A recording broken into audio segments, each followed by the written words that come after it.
Okay, any questions? You mentioned the senators that are here, Mr. President. Do you personally approve of the deal that's happening right now on Capitol Hill to end the government Well, it shutdown? depends what deal we're talking about, but if it's a deal I heard about, that's certainly, they want to change the deal a little bit, but I would say so. I think based on everything I'm hearing, they haven't changed anything, and we have support from enough Democrats, and we're going to be opening up our country. It's too bad it was closed, but we'll be opening up our country very quickly. Mr. President, that deal does reverse the mass firings your administration put through during the shutdown. Did you sign off on that, and will you abide by that if this passes? Well, I will be. I'll abide by the deal. The deal is very good. We're not going to be giving $1.5 trillion to people that came in from jails and from, the gangs and drug dealers and all of these others that they wanted to be given health care, which would have hurt our health care system. I hope that we're going to be able to have a health care where Lindsay and I were discussing it, Jim and I were discussing it, and Katie, we discussed it.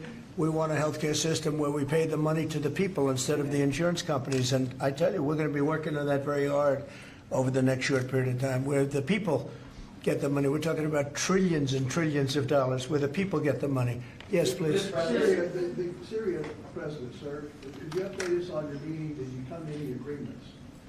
Say it? With the leader of Syria you Yeah. had earlier, did you come to any agreements today? Well, I've had an agreement with him. He's a very strong leader. He comes from a very tough place, and he's a tough guy. I liked him. I get along with him, the new president of Syria. And we'll do everything we can to make Syria successful, because that's part of the Middle East. We have peace now in the Middle East, first time that anyone can remember that ever happening. And,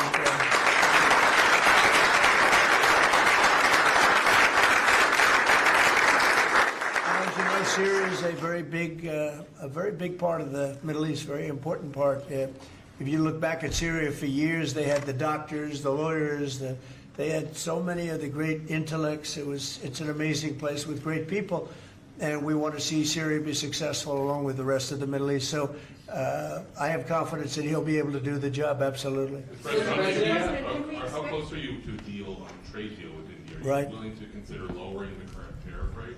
Well, right now the tariffs are very high on India because of the Russian oil, and they've stopped doing the Russian oil. It's been reduced very substantially. Yeah, we're going to be bringing the tariffs down. What kind of level are we talking about here? I mean, at some point we're going to be bringing them down. Without tariffs, this country would be in such trouble, as they were for many years. That's why we owe $38 trillion. And one of the things we're going to do, we're going to issue a dividend to our middle-income people and lower-income people of about $2,000. And we're going to use the remaining tariffs to lower our debt. We're going to be lowering our debt, which is a national security thing. So we're doing a lot of good work. And the numbers were reported so incorrectly. The real numbers are trillions of dollars have been taken in or gotten in terms of investment from the tariffs. And so if that were ever reversed, it would be a disaster. Frankly, it would be a national security problem for our country. And nobody thinks it's going to be reversed. I think we had a very good court case. As you know, it's before the Supreme Court right now. But if that were ever reversed, people are saying, oh, it's $1 billion. Some people said, oh, it's $2 billion. Well, that obviously we can handle very easily. But this is trillions of dollars we're talking about in terms of the tariff income and all the investment income that's come into our country. We have more than, I would say right now, more than $18 trillion. The biggest number ever is a tiny fraction of that for any country. China, the United States, the biggest number ever. If you look at the past administration, Biden, he did less than $1 trillion in 4 years. We're over $18 trillion. By the time my first year ends, we're going to have over $20 trillion of investment coming into the United States. It's unheard of. We have AI factories. We're leading China by a lot.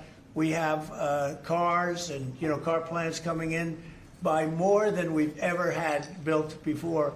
All of that would go away if we lose the tariff case. So all of it would go away. So they're not giving the right numbers. It would be an economic disaster. It would be a national security disaster if we lost the case in the Supreme Court. Daniel? Can we back that tariff Yes. rebate? This is an idea you've been talking about for months. This is going to directly and positively impact millions of Americans. Why was this important for you to do, and when can Americans expect that? So I've been talking about it for a long time, the dividend to people that, have suffered under the Biden administration. So Biden had the highest inflation in history. And we now are at a very low point. We're going to be hitting 1.5% pretty soon. So we're at a low point, and he was a high point. We did that. Food prices are way down. It's all coming down. And the biggest decrease, of course, is energy. And, as goes energy, goes everything else. Because when energy comes down, the oil, the electric, I think you're going to see $2 gasoline or something very close to that. In fact, we're already in the twos, but I think you're going to be seeing very soon $2 gasoline. That's like the equivalent of a massive tax cut. But in addition to that, the great big beautiful bill gives you a very, very big tax cut. And then you have no tax on tips, no tax on Social Security, and no tax on overtime for the middle income and for even, frankly, anybody. But you have no tax, and the no tax on tips has turned out to be a tremendous thing. But when you think no tax on tips, no tax on overtime, and no tax on Social Security for our seniors, it's the great big beautiful bill, which has been mischaracterized. But now people they don't want to talk about it because it's so good, the enemy, because it's so good for everybody. It's the greatest piece of legislation ever passed in the history of our country in terms of size. And hence they call it the big beautiful bill, or the one big beautiful. I call it the great big beautiful bill. It's an amazing bill for the middle class. It's an amazing bill for jobs. We've never passed anything like it. And in my first administration, so we had the greatest economy. Everything was good, but we're really outdoing it this time because we have investments coming in largely because of tariffs. And I think because of November 5th, the election result. But we have investments coming in like we've never had before. The deal Mr. President, on Syria. Please, behind you. Caitlin, behind you. Thank you, Caitlin. On Syria, can we expect an announcement on a pact between Syria and Israel, or an announcement on them joining the anti-ISIS? Yeah, you can expect some announcements on Syria. We want to see Syria become a country that's very successful, and I think this leader can do it. I really do. I think this leader can do it. And people said he's had a rough past. We've all had rough pasts. But he has had a rough past, and I think, frankly, if you didn't have a rough past, you wouldn't have a chance. He gets along very well with Turkey, with President Erdogan, who's a great leader. Erdogan's a great leader, and very much in favor of what's happening in Syria. We have to make Syria work. Syria is a big part of the Middle East, and I will tell you, I think it is working and really well. We're working also with Israel on getting along with Syria, getting along with everybody, and that's working amazingly. As you know, Hamas has given us back numerous bodies. It sounds pretty gruesome, but it's something the parents want more than if their son had been living. Hard to believe.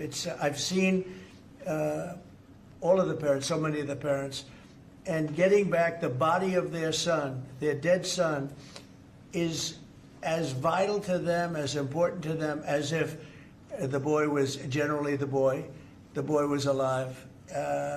And as you know, over the last 4 or 5 days, we've gotten a lot of the additional bodies that they said they were going to. They've worked very hard to do that. So we have peace in the Middle East. It's a great thing, and nobody's ever seen anything quite like it. After your meeting with the Syrian president today, Switzerland, Mr. you President. posted last week about your talks with Switzerland. We're reporting that you're near a deal that would lower their rates. With Switzerland? Yeah. We're working on a deal to get their tariffs a little bit lower because. 15% is what we're doing. No, I haven't said any number, but we're going to be working on something to help Switzerland along. We hit Switzerland very hard.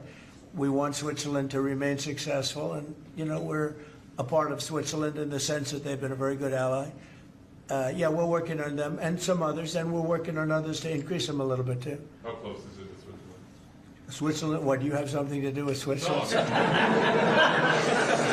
He wants to buy a nice one. He wants to buy a nice Rolex, right? We'll give Rolex some publicity. Because Rolex they've been very nice, Now, look, it's a beautiful country. It's a small country, but economically very big. So we're working on something. After your Caitlin? meeting with the Syrian president earlier today, Marjorie Taylor Greene, who is a big ally of yours, said that she would rather see you focused on nonstop domestic policy meetings here at the White House instead of nonstop foreign policy meetings. What's your response to her saying that, and also saying that grocery prices are up and not down, as you've said? Yeah, so I don't know what happened to Marjorie. She's a nice woman, but I don't know what happened. She's lost her way, I think. But I have to view the presidency as a worldwide situation, not locally. I mean, we could have a world that's on fire where wars come to our shores very easily if you had a bad president.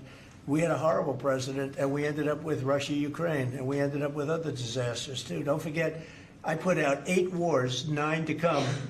I think I'll get the other one taken care of, but I put out 8 wars. And look at the damage that Russia, Ukraine has done to us as a country. I mean, we spent $350 billion. We're not spending any money anymore. Now they pay us through NATO. You know, I got NATO to go from 2% to 5%. Well, that's very important. When you're president, you really sort of have to watch over the world because you're going to be dragged into it. Otherwise, you're going to be dragged into a world war. I think if I weren't president, first of all, that war would have never happened if I was president. And if I weren't president, that war could have led to World War III. It won't. It's not going to anymore. But when I first got in, I said, wow, this situation could lead to World War III. And I got NATO together. I got everybody together. But with all of that, I passed a great, big, beautiful bill, which is the biggest tax cuts in the history of our country. So when somebody like Marjorie Taylor Greene, who's now catering to the other side, I don't know what, I guess she's, got some kind of an act going, but I'm surprised at her. But when somebody like Marjorie goes over and starts making statements like that, it shows she doesn't know. I don't devote a lot of my time. Let me give you another example. China. China was going to hit us with rare earth. Now, everybody says, well, what does that mean? Magnets. If China refused to give magnets, because they have a monopoly on magnets, because they were allowed to happen over a 32-year period, there wouldn't be a car made in the entire world. There wouldn't be a radio. There wouldn't be a television. There wouldn't be internet. There wouldn't be anything because magnets are such a part. Now, nobody knows what magnets are, and not overly sophisticated, but to build a magnet system would take 2 years.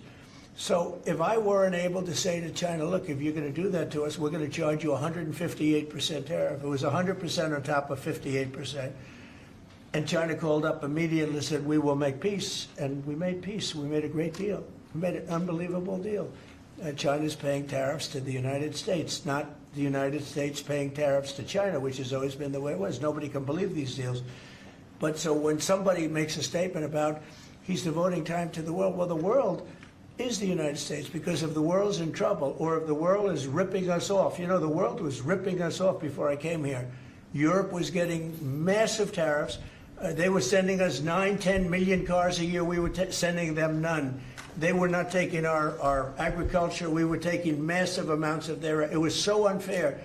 Now we have a deal where $950 billion is coming into the United States because of me and because of tariffs. So if I don't do all these things, our country is doing very poorly. So, it's easy to say, oh, don't worry about the world. But the world is turning out to be our biggest customer. The world was on fire. And we could have been in that fire very easily if you didn't have a president that knew what he was doing. Can you guarantee to Americans that travel is going to go back to normal once the government... That travel is? All the air It'll go travel. better than normal. You know why? When the government reopens. Yeah, sure. It'll be much better than normal because we're buying the most sophisticated avionics and, technology for our control towers. And we didn't have that. We had a guy named Buttigieg. Edge, they say is the best way. Just say 2 edges, like off the edge of a cliff, which is where they were taking us, by the way. Edge was the Secretary of Transportation, and he spent billions of dollars trying to patch together our air traffic control system, which was a conglomeration of all different systems in all different cities. They had hundreds of companies working on it. And they were spending billions of dollars. And when they turned it on, it didn't work. It didn't even work a little bit. That's why you had a helicopter crashing into an airplane, that if we had a great system, bells and whistles would have started going off. So we are now in the process. We're in the final bids of getting the finest system anywhere in the world. I've analyzed it. Sean Duffy has been working really hard on it, doing a fantastic job, by the way. And over the next 2 or 3 weeks, we'll be handing out the finest air traffic control system anywhere in the world. All the towers will be equipped. They were going copper wire into glass wire into other types of wire. And if you knew anything, copper wire doesn't work with glass. Glass doesn't work with other substances. And they spent billions of dollars, and when they turned it on, nothing happened, okay? We're getting the most sophisticated, all brand new, all brand new. Every control tower will have the same exact system. It'll be the most sophisticated system by far in the world. And what we've done is we've looked around other countries and we've taken the absolute best systems in every different form, because there are different. You have lots of different companies like IBM and Raytheon and a lot of great companies. They're all bidding, and we're going to pick the best one, and it'll get built relatively quickly, and we are going to have the greatest air traffic control system anywhere in the world. Thank you very much, everybody. Thank you, guys.